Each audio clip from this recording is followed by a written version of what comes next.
Hello students, welcome to दक्षिणा ई classroom. अपन आगे start करते हैं बचे हुए क्वेश्चंस हाइपरबोला चैप्टर के अंदर। और क्वेश्चन नंबर 30 जो आपका असर्शन रीजन बेस्ड क्वेश्चंस है वहां से स्टार्ट करते हैं। स्टेटमेंट 1 यहाँ पे दिया गया है, एक इलिप्स और एक हाइपरबोला है और कहा जा रहा है कि they intersect each other at right angle, है ना। तो स्टेटमेंट 1 अगर हम देखें क्वेश्चन नंबर 30 का, ठीक, तो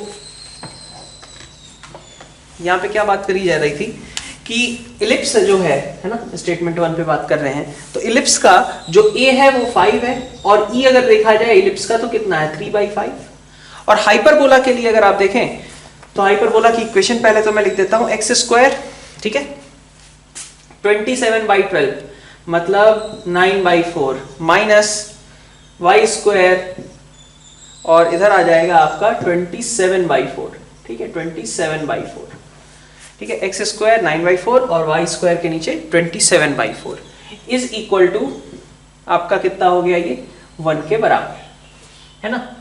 तो यहां पे आप देखें तो आपका a² है 9/4 और e² निकालने जाएंगे तो दैट विल बी 1 + b²/a², मतलब e कितना है आपका 2 के बराबर है। तो अगर देखा जाए यहाँ पे a कितना हो गया आपका 3 हो गया a।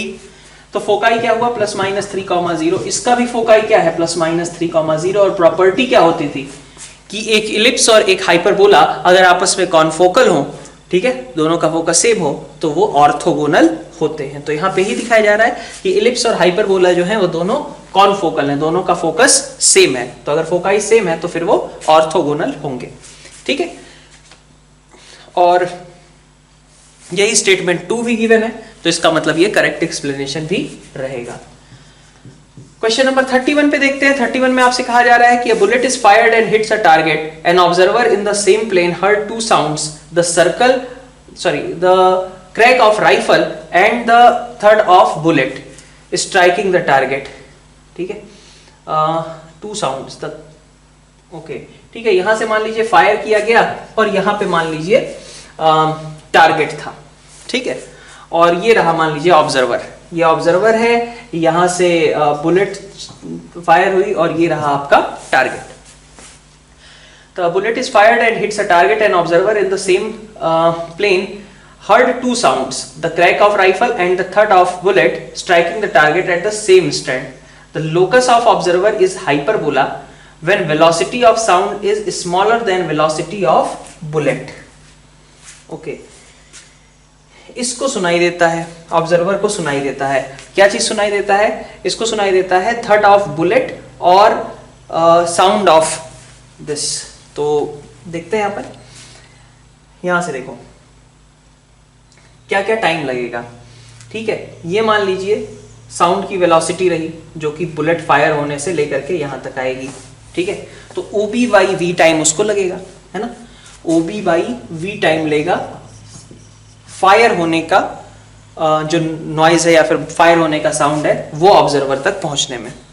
जब ये इससे टकराएगा, है ना, तो इसके साथ स्ट्राइक होने वाला जो होगा, ठीक है, OT डिस्टेंस भी कवर करनी पड़ेगी उसी V से। भाई साउंड की स्पीड अगर V है तो ये डिस्टेंस कवर कितने देर में होगी, OT/V, है ना, ओके। और ये भाई दोनों सेम आए हैं, ठीक है, OB/V और OT/V एक तरीके से आपके पास सेम है ना। जितने टाइम में ये यहां पे पहुंचा उतनी टाइम में ही ये भी यहां पे पहुंचा, नहीं सॉरी, तो एक सेकेंड, इसमें तो 2 इवेंट्स होंगे ना, एक तो ये बुलेट फायर होने वाला तो सीधा पहुंच जाएगा, दूसरा जो ये इसको हिट कर रहा है, ठीक है। तो बुलेट की स्पीड मान लो u थी, बुलेट की स्पीड u थी, तो आपका इसको अगर बुलेट के यहां टकराने की आवाज सुनाई देती है तो कैसे सुनाई दी होगी, पहले इतना समय लगा होगा, ये डिस्टेंस BT/U, ठीक है, पहले मैं इसको लिख लेता हूं, BT/U सबसे पहले हुआ होगा, ठीक है। मान लो ये टाइम लगा यहां की साउंड यहां पहुंचने में, ठीक है। और यहां पे आपके पास क्या बचता है कि ये BT डिस्टेंस U स्पीड से और इधर OT डिस्टेंस V स्पीड से, ठीक है, ये दोनों ही लगेंगे तुम्हारे, ठीक है। तो टोटल तुम्हारे पास बचा कितना, यहां से कितना आ गया कि OB, ठीक है, minus OT by V is equal to BT by U। तो OB minus OT is equal to V by U into BT, है ना। अब V बड़ा था या U बड़ा था, तो उसने क्या बता रखा है कि velocity of sound is smaller than velocity of bullet. ये छोटा है, वेलोसिटी ऑफ साउंड छोटा है, सॉरी V छोटा है तुम्हारा, तो मतलब V बाई U तुम्हारा कैसा है, 1 से छोटा है। तो ये कैसा आ गया, OB माइनस OT, ठीक है, OB माइनस OT कुछ कांस्टेंट होगा K इंटू BT के बराबर, ठीक है, लेकिन ये जो चीज है वो आपकी कैसी है, BT से छोटी है। तो दिस इज बेसिकली ये वाला पॉइंट B और ये T, ये दोनों फोकस हो जाएंगे, है ना, और हाइपरबोला का ही कंडीशन बन गया ये OB माइनस OT, ये जो डिस्टेंस है वो आपकी किसी K इंटू BT फिक्स हो गई, ठीक है, OB माइनस OT आपका एक तरीके से फिक्स हो गया, और वो कैसा है, K इंटू BT है, K इंटू BT से छोटा है because K is less than 1। तो किसकी बात की जा रही थी, कहा जा रहा था कि लोकस ऑफ ऑब्जर्वर, तो जो O है देख सकते हो, B और T तुम्हारे फिक्स पॉइंट्स हो गए, B और T तुम्हारे हो गए फोकाई, और O जो है मूविंग पॉइंट हो गया। OB माइनस OT आपका K इंटू BT के बराबर होना चाहिए, K लेकिन आपका चूंकि 1 से छोटा है, तो ये हाइपरबोला की कंडीशन हो गई कि O का दो फिक्स पॉइंट B और T से जो डिस्टेंसेस हैं उनका डिफरेंस किसी एक कांस्टेंट क्वांटिटी के बराबर है। क्वेश्चन नंबर 32 में देखिए क्या कहा जा रहा है, with respect to hyperbola perpendiculars are drawn from a point 5,0 on the line, then their feet lie on the circle. Perpendiculars are drawn from a point on line 3y plus 4x, अच्छा, और hyperbola का अगर अपन देखें तो x by 3 minus Y by 4, x by 3 minus Y by 4 equal to 0, यही उस hyperbola के एसिम्पटोट्स हैं, ठीक है, x by 3 minus Y by 4 और x by 3 plus y by 4 is equal to 0, मतलब यही है, ठीक है, ओके। तो एसिम्पटोट्स के लिए अगर हम देखें तो वो भी एक टेंजेंट के तरीके से ही, उसके लिए भी प्रॉपर्टी आप बता सकते हो कि हमने एक प्रॉपर्टी पढ़ रखी थी ना कि जब हम फ्रॉम अ पॉइंट 5,0 की बात कर रहे हैं ना, अच्छा, from a point on the line, ठीक है, चलो एक बार करके ही देख लेते हैं। नंबर 32 में आपका कुछ इस तरीके का सिचुएशन दिया हुआ है, आपके पास 3y प्लस माइनस 4x की अगर आप बात करें तो वो भी क्या है, हाइपरबोला के एसिम्पटोट्स ही हैं, ठीक है, तो एक एसिम्पटोट ये और एक एसिम्पटोट ये। 5,0 क्या है, तो फोकस है, ठीक है, हाइपरबोला का फोकस है। स्टेटमेंट 2 भी आपको इसी डायरेक्शन में ले जा रहा है। स्टेटमेंट 2 में आपसे यही कहा जा रहा है कि from any foci of a hyperbola perpendiculars are drawn on the asymptotes of hyperbola, then their feet lie on auxiliary circle. ये तो प्रॉपर्टी हमने पढ़ी थी, क्या था कि फोकाई ऑफ हाइपरबोला से, फोकस से अगर आप एसिम्पटोट पे परपेंडिकुलर ड्रॉप करोगे तो ये जो फीट ऑफ परपेंडिकुलर्स आएंगे वो कहां पे लाई करेंगे, ऑक्सिलरी सर्कल पे, ठीक है। स्टेटमेंट 2 तो बिल्कुल करेक्ट है, रटी रटाई प्रॉपर्टी है, ठीक है, और उसी सिचुएशन को स्टेटमेंट 1 में बताया जा रहा है। 3y plus minus 4x is asymptote, 5,0 is foci, तो इसका मतलब कि ये जो पॉइंट आएंगे वो कहां पे आएंगे, feet of perpendicular auxiliary circle पे, और ऑक्सिलरी सर्कल का मतलब हुआ x square plus Y square equal to 9। Given क्या है हमें, 16 गिवन है, इसका मतलब कि आंसर रॉन्ग दिया हुआ है, स्टेटमेंट 1 फॉल्स हो गया। क्वेश्चन नंबर 33 में देखिए, if eccentricity of hyperbola is 2 then eccentricity of conjugate hyperbola is 2/√3। Eccentricity of hyperbola, ठीक है, तो 1/e स्क्वायर, ठीक है, और प्लस 1/e कॉन्जुगेट हाइपरबोला का स्क्वायर इज इक्वल टू कितना होता है, 1 के बराबर होता है, यही होता है ना, ठीक है।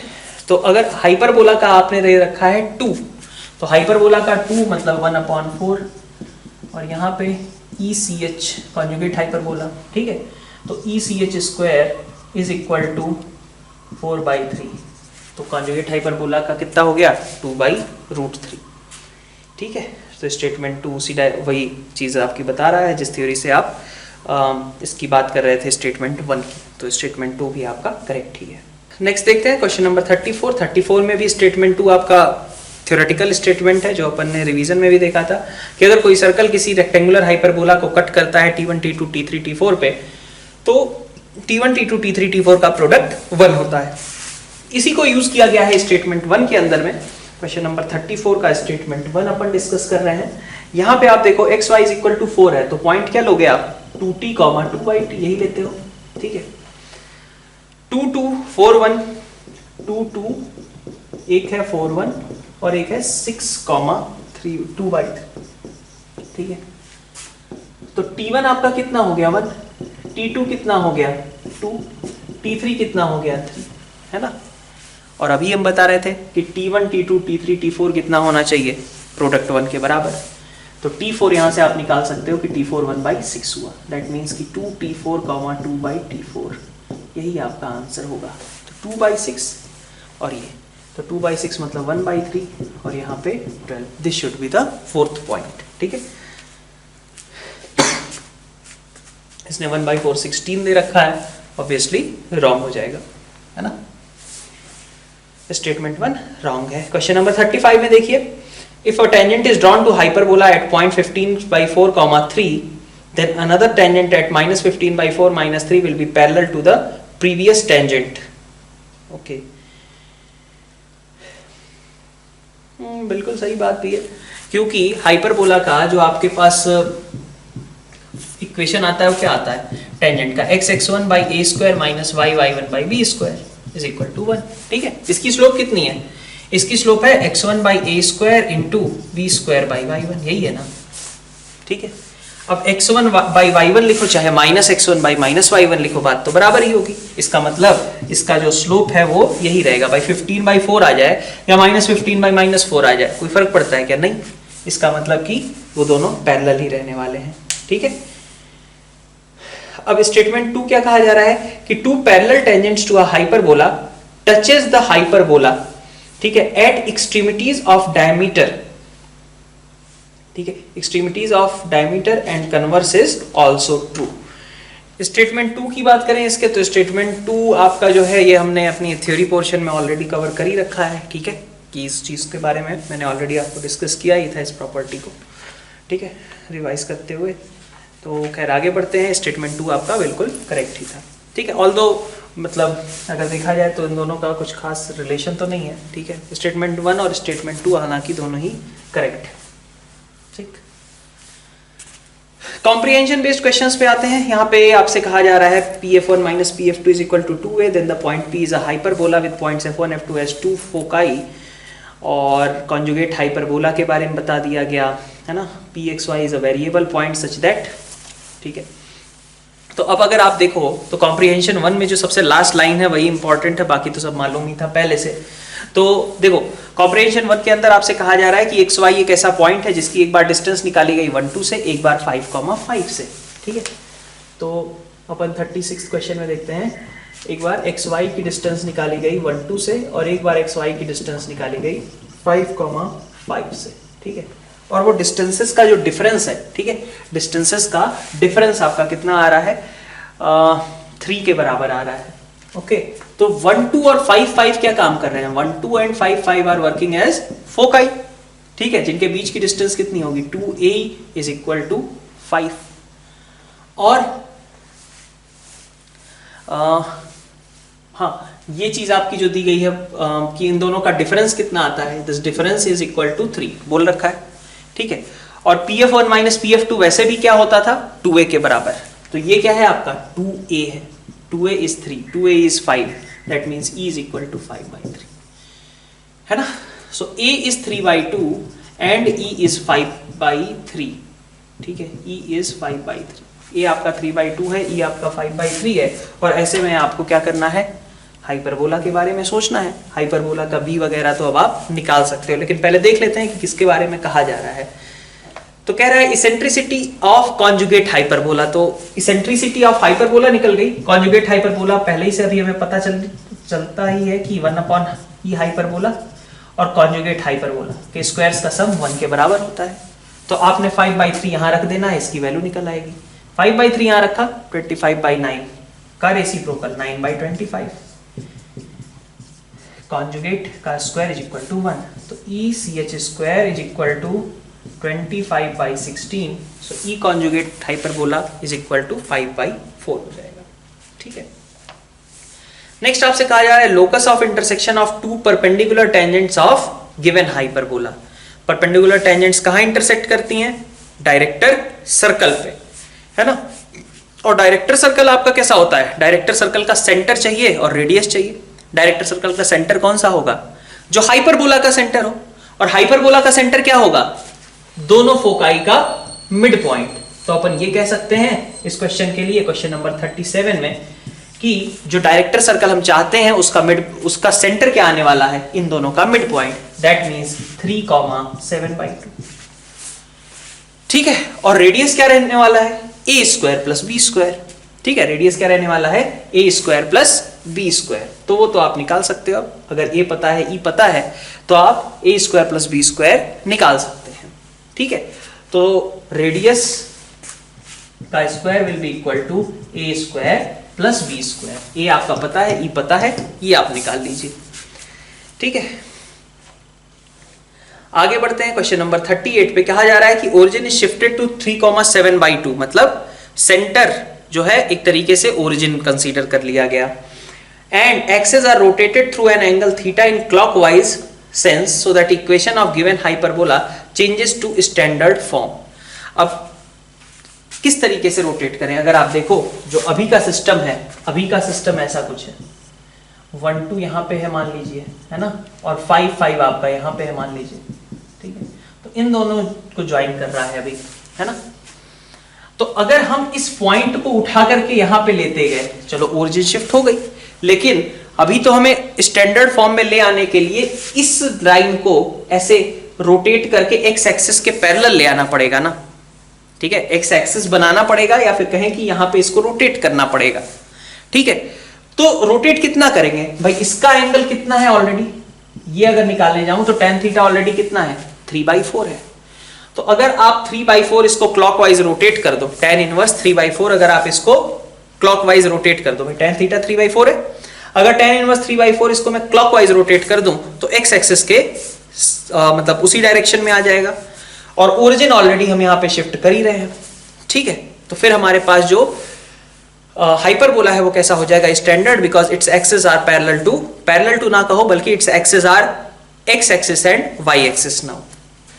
तो कॉम्प्रिहेंशन 2 में आपसे कहा जा रहा था कि हाइपरबोला जो स्टैंडर्ड वाला है आपका, ठीक है, the normal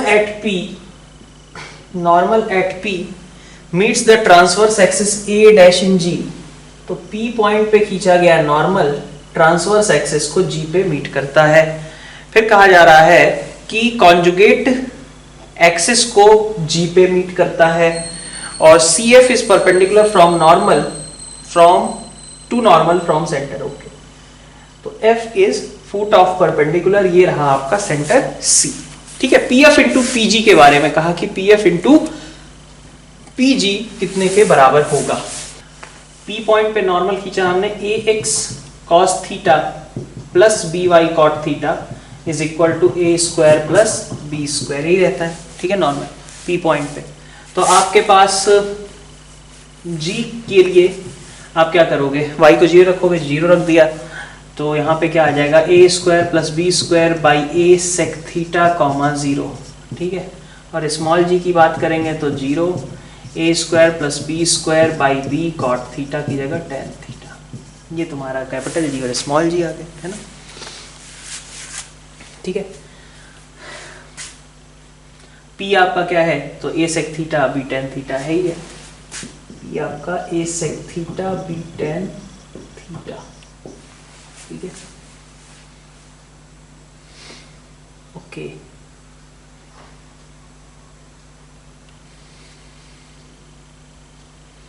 PF into PG चाहिए ना अपने को।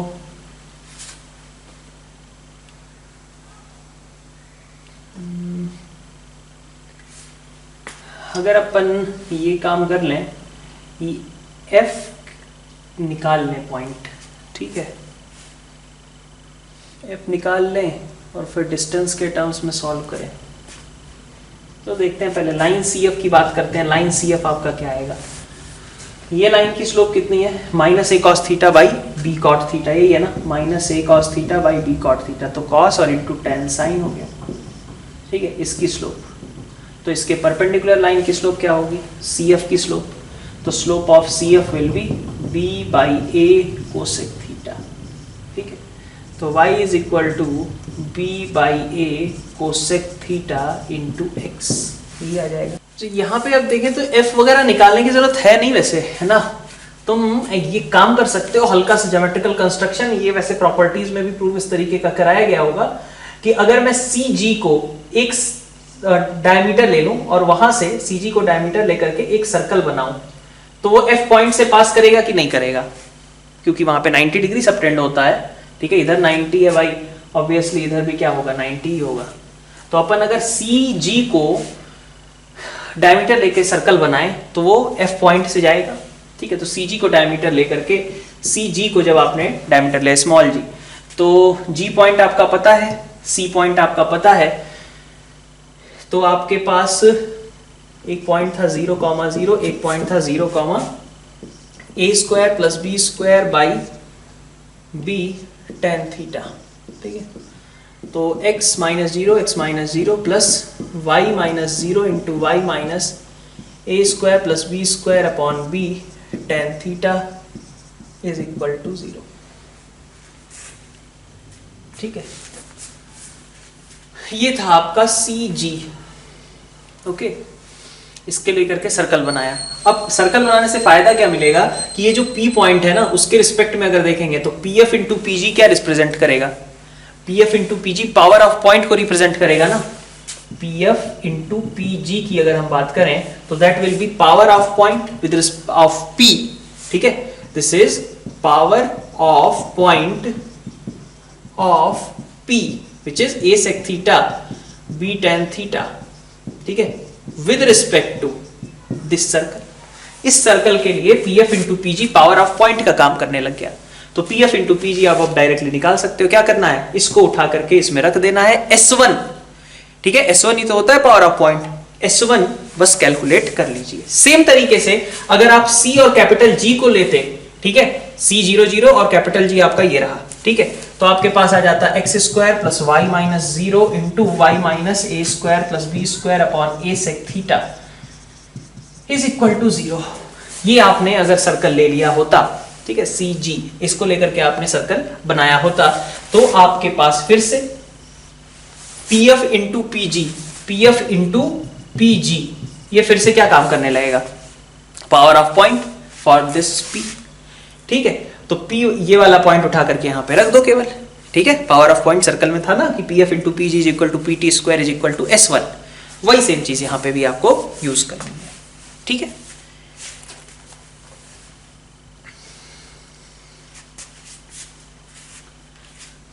तो PF इंटू PG हो गया, PF into P capital G भी हो गया।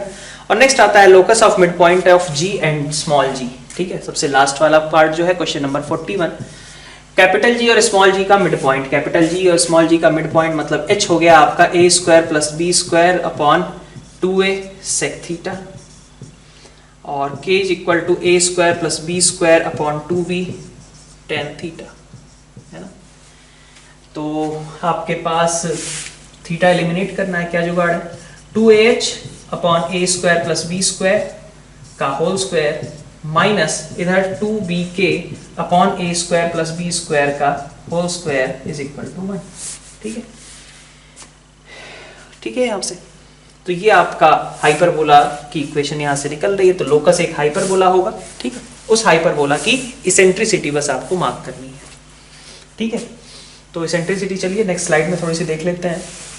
तो देखिए कितना आ गया, h square divided by a square plus B square by 2a का whole square plus k square by a square plus b square by 2b का whole square is equal to 1। तो आपको अगर इसी इसेंट्रिसिटी चाहिए होगी तो इसेंट्रिसिटी ऑफ हाइपरबोला का square will be 1 plus this square. ठीक है,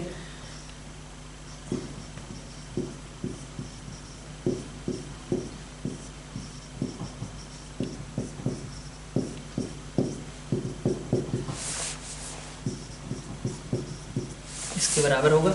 ठीक है, ये हमारे लोकस वाले हाइपरबोला का है। ठीक है, जबकि एक्चुअल हाइपरबोला का क्या था, 1 plus B square by A square. ठीक है। तो हमारा जो हाइपरबोला था वो था 1 plus B square by A square, ठीक है। तो यहाँ से आप लिख लो B square by A square is e square minus 1, ठीक है। तो A square by B square is 1 upon e square minus 1, ठीक है। इसको यहाँ पे रख दिया, तो ई हाइपरबोला का square 1 plus 1 upon e square minus 1, ठीक है। यहाँ से ई हाइपरबोला निकल आएगा कितना, ई हाइपरबोला निकल आया ई अपॉन अंडर रूट ई स्क्वायर माइनस 1, ठीक है। नेक्स्ट कॉम्प्रिहेंशन में देखते हैं, यहाँ पे आपसे कहा जा रहा है कि सेंटर और सेंटर अगर हमारे पास है, लोकस निकालना है सेंटर का, है ना। जो थ्योरी दी गई है, थ्योरी तो आपकी ऑलरेडी नोन है ना। थ्योरी आपने वैसे भी रेक्टेंगुलर हाइपरबोला की मतलब और सर्कल के इंटरसेक्शन में इसका जिक्र किया था, ठीक है। तो उसी थ्योरी पे बेस्ड है। तो अपन बात करते हैं कि मान लिया कि क्वेश्चन नंबर आपका कौन सा है 42, ठीक है। तो यहाँ पे आपसे सबसे पहले बात की जा रही है कि आपका जो हाइपरबोला है, हाइपरबोला का सेंटर मान लिया मैंने कि h, k है, ठीक है। और क्वाड्रिलेटरल क्या हो जाएगा फिर, क्वाड्रिलेटरल का सेंट्रॉइड, क्वाड्रिलेटरल का सेंट्रॉइड h प्लस, भाई सर्कल का तो 0,0 था ना, तो इसका मतलब कि क्वाड्रिलेटरल का सेंट्रॉइड हो जाएगा h/2 k/2, ठीक है। अब वो सेंट्रॉइड, अब पता है हमें कि सेंट्रॉइड कहाँ पे लाई करता है, ठीक है। h/2 k/2 ये जो है सेंट्रॉइड आपका कहाँ पे लाई करता है, 3x - 4y + 1 पे इज इक्वल टू 0। तो इसका मतलब यही है ना आपका h/2 k/2 जो कि इस पॉइंट, इस लाइन पे लाई करना चाहिए। तो यहाँ पे आपके पास आ जाएगा 3h - 4k + 2 is equal to 0, ठीक है। ये आपके पास लोकस निकल करके आएगा, ठीक है। नेक्स्ट, तो यही था क्वेश्चन में, 4 पॉइंट्स आर टेकन, है ना। एक 0 0 था और इसका मान लिया मैंने h, k, ठीक है। और कहा गया था centroid of the quadrilateral formed by these 4 points lie on this straight line, ठीक है। ये आपका क्वेश्चन नंबर 42 रहा। क्वेश्चन नंबर 43 में आपसे क्या बोला जा रहा है, ABCD are the points of intersection of a circle and rectangular hyperbola which has different centres. If AB pass through centre of hyperbola then CD passes through. AB कहां से पास कर रहा है, सेंटर ऑफ हाइपरबोला से, ठीक है। तो फिर से वही बात कि आपने मान लिया कि HK है सेंटर ऑफ हाइपरबोला, ठीक है, और centre of circle is alpha beta, ऐसा मान लिया। तो H + α/2, ठीक है, और इधर क्या हो जाएगा k + β/2, यही होगा H + α/2 और k + β/2, ठीक है। ये हो जाएगा क्या, सेंट्रॉइड हो जाएगा। और ये सेंट्रॉइड किसके बराबर होगा, ये सेंट्रॉइड होता है आपका कितना, यही x1 + x2, ABCD जो है x1 + x2 + x3 ये 4, और यहाँ पे ऐसे ही y1 + y2 up to y4, ठीक है, ठीक है। इतनी बात। तो अब यहां से आपके पास आ गया कि x1 + x2 + x3 + x4 is equal to 2 times h + 2 times alpha, और ऐसे ही y1 + y2 + y3 + y4 is equal to 2k + 2 beta, ठीक है। अब AB और CD की बात करी गई थी, है ना, AB और CD के बारे में कहा गया था, ठीक है। तो अब AB जो है आपका कैसा है, मतलब ये एक कॉर्ड है, ठीक है। AB कॉर्ड के बारे में अगर हम देखें तो AB कॉर्ड के बारे में अगर अब देखा जाए तो हमारे पास मान लिया कि वो A x1 y1 है और B आपका x2 y2 है, ठीक है।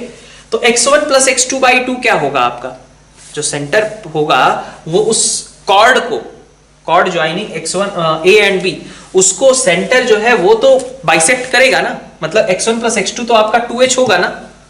मैं ये कह रहा हूं कि ये जो आपके पास हाइपरबोला का सेंटर है, ठीक है, वो सेंटर AB का मिड पॉइंट होगा, AB का मिड पॉइंट होगा वो सेंटर, मतलब कि x1 + x2 आपका कितना होगा, 2h के बराबर, और इसी तरीके से y1 + y2 कितना होगा, 2k के बराबर। दैट मीन्स कि x3 +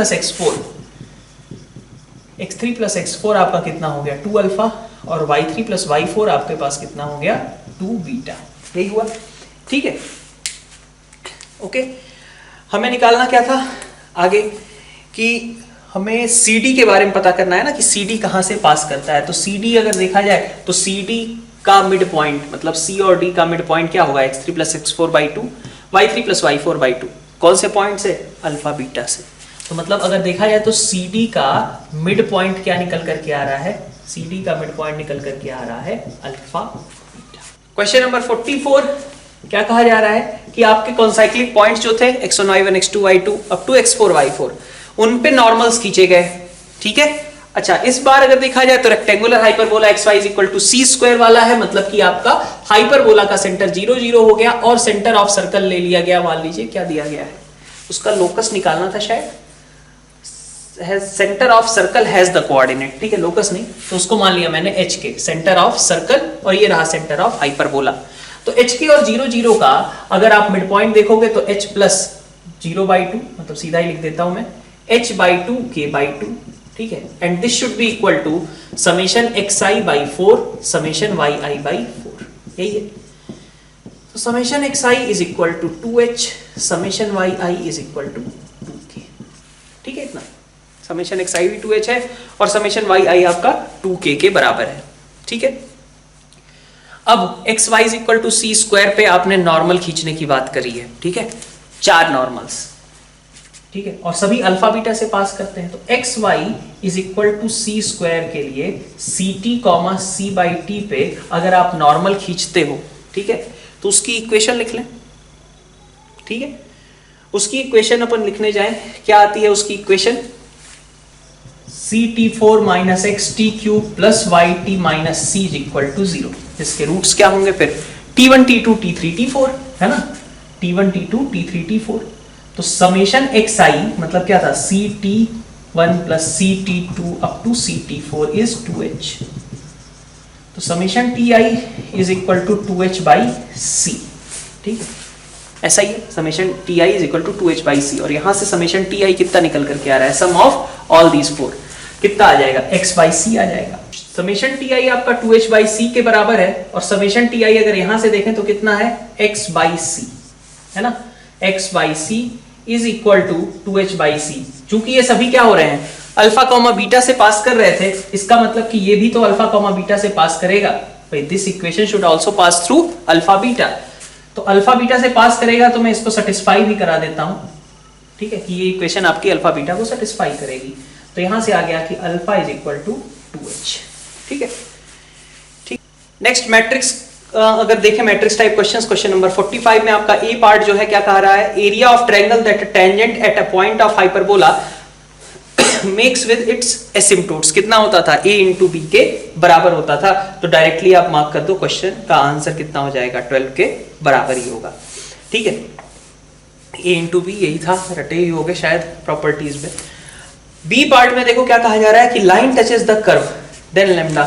तो बी पार्ट भी आपका आसान सा, y is equal to 3x plus lambda touches x square by 5 minus y square by 9 is equal to 1, ठीक है। So y is equal to mx plus minus under root a square m square minus b square, यही होगा, ठीक है। आप क्या चाहते हो, m की जगह पे 3, m की जगह 3 रख दिया तो लैम्डा निकल आएगा आपका, ठीक। सी पार्ट में देखिए, chord of hyperbola subtends right angle at centre, then the diameter of the circle concentric with hyperbola to which the given chord is a tangent। तो करना क्या है, अच्छा diameter of the circle, ठीक है, chord है ये हाइपरबोला की और ये सबटेंड करती है राइट एंगल एट सेंटर। बस देखते हैं क्या कहा जा रहा है, हाइपरबोला की chord है, मान लीजिए इन्हीं दोनों को ज्वाइन करा दिया, कहा कि ये right angle at centre subtend करती है। तो अब देखो, अगर ये लाइन किसी सर्कल के लिए टेंजेंट का काम करती है, ठीक है, और कॉन्सेंट्रिक है वो सर्कल, ठीक है, तो इसका मतलब हमें क्या चाहिए, ये लेंथ चाहिए ना बेसिकली। भाई अगर ये लाइन टेंजेंट है तो टेंजेंट की सेंटर से डिस्टेंस रेडियस के बराबर होगी, और रेडियस ही आपका फिर डायमीटर दे देगा, होगा कि नहीं। भाई ये टेंजेंट है, सेंटर उस सर्कल का भी यही रहने वाला है। तो आप बताओ जरा, ये लाइन अगर x cos alpha plus Y sine alpha is equal to P है, तो इसकी डिस्टेंस इस सेंटर से कितनी होगी, p के बराबर ही होगी कि नहीं, ओरिजिन से इस पे लेंथ ऑफ परपेंडिकुलर p, ठीक है, ओरिजिन से इस पे लेंथ ऑफ परपेंडिकुलर बल्कि मॉड p लिख लो, यही होगा, ठीक है। तो आपको बेसिकली यहां से इसकी डिस्टेंस निकालनी है जो कि मॉड p निकालना है। तो मॉड p निकालने के लिए अब क्या यूज करें, आप देख सकते हो कि ये अगर PQ कॉर्ड थी, ठीक है, तो CP और CQ आपस में परपेंडिकुलर हैं। तो CP और CQ की कंबाइंड इक्वेशन आप निकाल सकते हो ना, जब आप इस कर्व को इस लाइन के साथ होमोजेनाइज करोगे तो आपको क्या मिलेगा, CP और CQ का कंबाइंड इक्वेशन। तो इसका मतलब हुआ कि आपके पास जो हाइपरबोला था आपका कितना है, 18x स्क्वायर,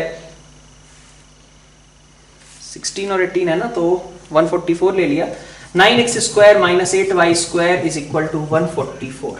ठीक, इसको आपको होमोजेनाइज करना है इससे, तो 9x square minus 8y square is equal to 144 x cos alpha plus y sine alpha by p का होल स्क्वायर, यही आएगा। ठीक है, अब आप इसको ओपन कर लो। आप चाहते क्या हो कि यहां से CP और CQ की कंबाइंड इक्वेशन मिले। CP और CQ की कंबाइंड इक्वेशन और उनके बीच का एंगल 90, दैट मींस कि यहां से जो आपकी कंबाइंड इक्वेशन आ रही है उसके x स्क्वायर का कोफिशिएंट और y स्क्वायर के कोफिशिएंट का सम कितना होगा, 0 के बराबर होगा। यहां से आपके पास CP और CQ की कंबाइंड इक्वेशन मिलेगी। ठीक है, चूंकि ये 90 डिग्री था तो पेयर वो x स्क्वायर का कोफिशिएंट और y स्क्वायर के कोफिशिएंट का सम कितना होना चाहिए, 0 के बराबर। तो x स्क्वायर का coefficient 9 minus 144 cos square alpha upon p square. ठीक है, और यहां से -8 minus 144 sine square alpha upon p square is equal to 0। ठीक है, यहां से आप p की वैल्यू निकाल लो। p की वैल्यू निकल आई तो मतलब ये चीज पता चली, रेडियस का 2 टाइम्स आपको बेसिकली 2 mod p कैलकुलेट करना है। ठीक है, डायमीटर हमें कहा गया है ना। क्वेश्चन नंबर 45 का डी ऑप्शन अगर देखें तो length of latus rectum of hyperbola. ठीक है, निकालते हैं। तो सी डी पार्ट में आपके पास है 16x square minus 9y square plus 32x plus 36y और माइनस 164 इज इक्वल टू 0। तो 16x स्क्वायर प्लस 2x, तो x प्लस 1 का होल स्क्वायर लिख लो, माइनस 9y माइनस 2 का होल स्क्वायर, तो 16 यहां से माइनस का 36 मतलब माइनस का 20 हो गया, तो यहाँ 144 और है, डिवाइड किया x प्लस 1 का whole square by 9 minus y minus 2 का whole square by 16 is equal to 1। ये आ गई हाइपरबोला। अब इस हाइपरबोला के लिए आपसे क्या कहा जा रहा है कि इसका लेंथ ऑफ लेटस रेक्टम, आसान सी बात है, ये आपका a स्क्वायर है, ये b स्क्वायर है, निकाल लीजिए लेंथ ऑफ लेटस रेक्टम। ठीक है, कितना होगा 2b स्क्वायर बाई a के। 46 में देखिए क्या कहा जा रहा है, टेंजेंट ड्रॉ किया गया है हाइपरबोला पे, forms a triangle of area 3a square with coordinate axis. बहुत आसान सा फालतू सा सवाल है। टेंजेंट आप लिख लो यार, कितना होता है x sec theta by a minus y tan theta by b, है ना, इज इक्वल टू 1। और यहाँ पे आपसे कहा जा रहा है कि p पाई बाई 6, थीटा की जगह पाई बाई 6 रखना है। तो sec पाई बाई 6 मतलब कितना हो गया, cos pi by 6 root 3 by 2, तो this is 2 by root 3 minus a into Y tan theta pi by 6 मतलब 1 बाई रूट 3, है ना, और ये b इज इक्वल टू 1। ठीक है, इसने क्या किया, कोऑर्डिनेट एक्सिस के साथ, ठीक है, कोऑर्डिनेट एक्सिस के साथ इस लाइन ने एक ट्रायंगल फॉर्म किया। तो देख लो, जब x को मान लो y को 0 रखा तो x की वैल्यू मिली a रूट 3 बाई 2, ये है आपका a रूट 3 बाई 2 कॉमा 0, और यहाँ आपको मिल जाएगा जब आप x को 0 रखोगे तो 0 कॉमा माइनस b रूट 3। ठीक, अब आप इस एरिया कितना होगा, half a root 3 by 2 minus B into बोल लो b रूट 3, ठीक है, is equal to 3a square. ठीक है, तो यहाँ से a बाई बी की वैल्यू आ जाएगी, a बाई बी अगर आ गया तो इसेंट्रिसिटी आप निकाल सकते हो कि e square is equal to 1 plus B square by a square होता है।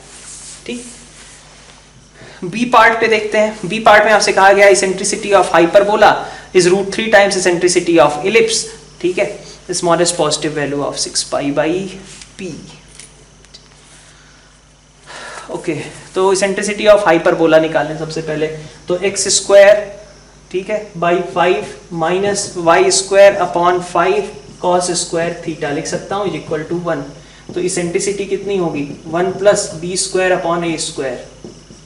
ठीक है, और इलिप्स के लिए अगर हम बात करें तो वहां पे x square by 25 cos square theta plus Y square by 25 is equal to 1।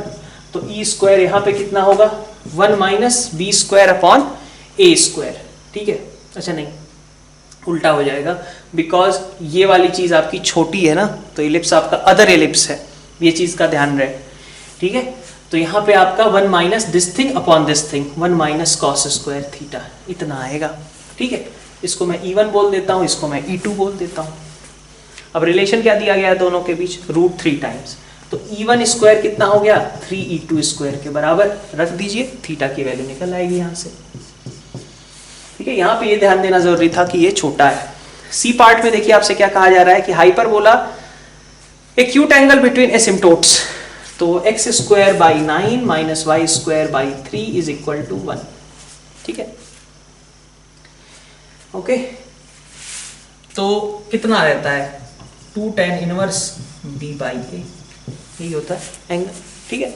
तो आपसे पूछा क्या गया था, पूछा जा रहा है आपसे एक्यूट एंगल बिटवीन एसिम्प्टोट्स, तो 2 tan इनवर्स और यहाँ पे आपका कितना आ जाएगा b बाई a, रख दीजिए b बाई a, ये b स्क्वायर है, ये a स्क्वायर है, ठीक है। डी पार्ट में देखिए हाइपरबोला रेक्टेंगुलर है, any tangent of it at p meets coordinate axis at q and r, then the area of triangle CQR where c is centre of hyperbola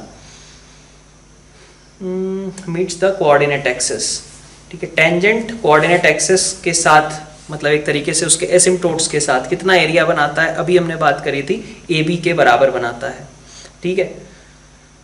तो यही इसका भी आंसर हो जाएगा A इंटू बी, या फिर यहाँ पे कह लें तो A और B तो बराबर ही होते हैं, ठीक है, रेक्टेंगुलर हाइपरबोला है तो।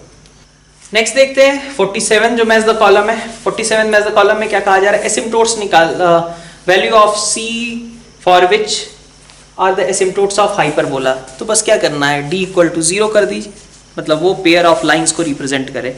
बस आपको क्या करना है, वो एक पेयर ऑफ लाइंस की एक तरीके से आप इक्वेशन मान लो और कह दो कि इसका D 0 के बराबर होना चाहिए, तो बस इसका D 0 कर लीजिए, C की वैल्यू निकल आएगी, ठीक है। और वो कैलकुलेशन में नहीं कर रहा है, ये तो स्ट्रेट लाइन से ही करते आ रहे हो। बी पार्ट में देखो क्या कहा गया, locus of a point whose chord of contact with respect to circle is tangent to hyperbola, ठीक है।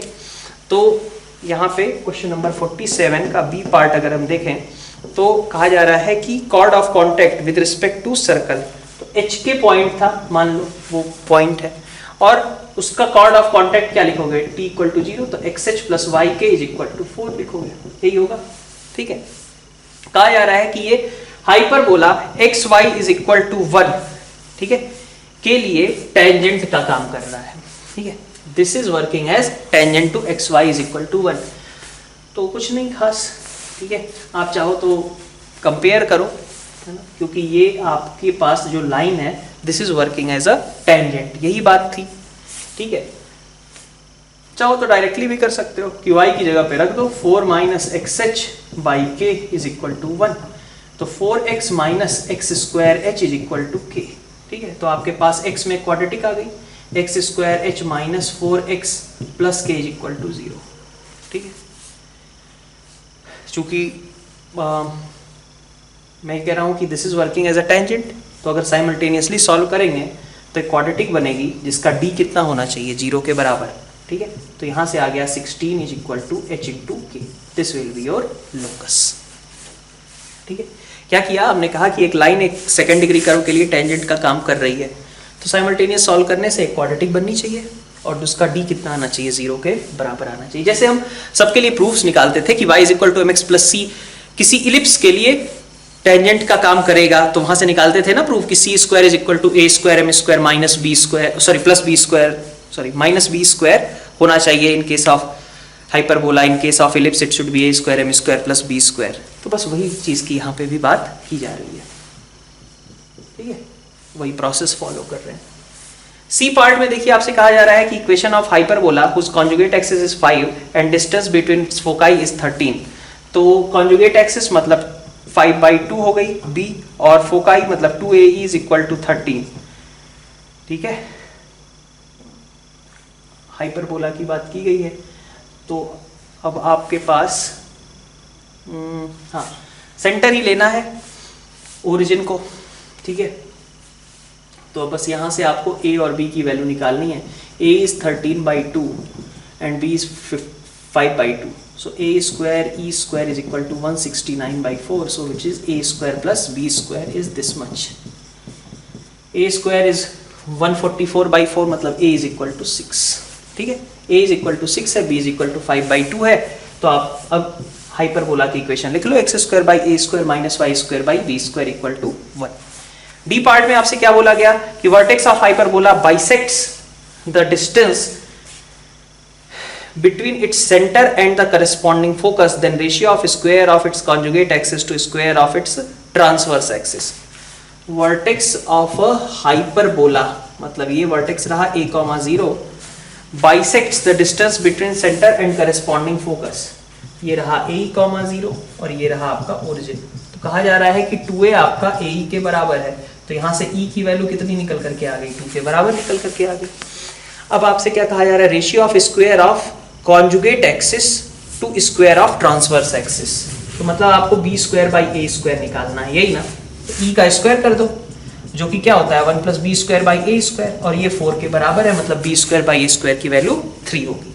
ठीक. इंटीजर टाइप क्वेश्चंस में देखिए क्वेश्चन नंबर 48 में, ठीक है, क्या कहा जा रहा है आपसे 48th क्वेश्चन में कि कॉर्ड्स ऑफ सर्कल. अब उसके मिड पॉइंट को अगर हम एच के मान लें तो कॉर्ड की इक्वेशन कैसे लिखी जाएगी? T is equal to S1 से लिखी जाएगी. ठीक है, ऑब्वियसली. ठीक है, तो क्वेश्चन नंबर बात कर रहे थे हम 48 की, है ना. आपने मान लिया कि T is equal to S1 से. ठीक है, आपने कहा कि जिसका लोकस निकालना है वो पॉइंट H के है, वो मिड पॉइंट है, इसलिए कॉर्ड की equation will be something like T is equal to S1. That means कि it should be written like XH plus YK is equal to H square plus K square. यही आएगा ना, T is equal to S1. अब ये जो cord है, ये cord touch करती है हाइपरबोला को. ठीक है, तो इसका मतलब क्या हुआ? इसको अगर मैं लिखता हूं YK is equal to minus XH plus H square plus K square.